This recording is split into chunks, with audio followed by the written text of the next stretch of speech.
দেড় লাখ দেশলাইয়ের কাঠি আর 10 কেজি নকশি সুতা দিয়ে তৈরি দেবী দুর্গা। মাটির প্রতিমা তো অনেক দেখেছেন, কিন্তু দেশলাইয়ের কাঠি আর নকশি সুতা দিয়ে তৈরি এমন ব্যতিক্রমী প্রতিমা কি কখনো দেখেছেন? এখন এই অভিনব প্রতিমায় দর্শনার্থীদের কৌতূহলের কেন্দ্রবিন্দু।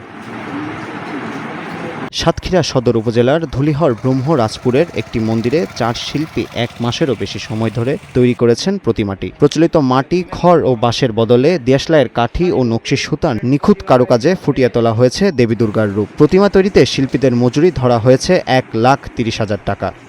গত বছর ছাড়া এবার প্রচুর লোকজন আসবে, এটা আমরা আশা করি। আর এটা আমাদের বাড়ির পুজো, আমাদের পাশেই তো বাড়ি, আমাদের বাড়ির পুজো। আশা করি যে বাংলাদেশের মধ্যে আমাদের পুজো খুব নাম করা হবে। এবছর আবার আমাদের কমিটি থেকে সিদ্ধান্ত হয়েছে যে এটা মেজর কাঠি আর রেশমি সুতো করলে নতুন কিছু আবার উদ্যোক্ত হবে, লোকজন আবার বেশি হবে। আমাদের এখানে এবার বিশেষ আকর্ষণ মেজর কাঠি এবং রেশমি সুতা।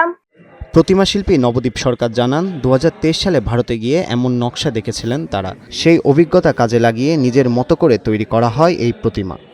মেজর কাঠির বারুদের উপর দিয়ে একটি মেডিসিন ব্যবহার করেছি, এজন্য আগুন লাগার কোনো ভয় নেই। অনেকে আমার কাছে প্রশ্ন করছে যে এটা একটা ভয়ানক কিছু হবে, কিন্তু না, এখানে আপনার লক্ষ লক্ষ মেজর কাঠি ব্যবহার হয়েছে।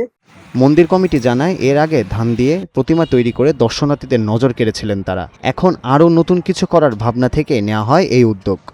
শোভাযাত্রা হয়, সেখানে দেবেন উনি আশ্বস্ত করছেন।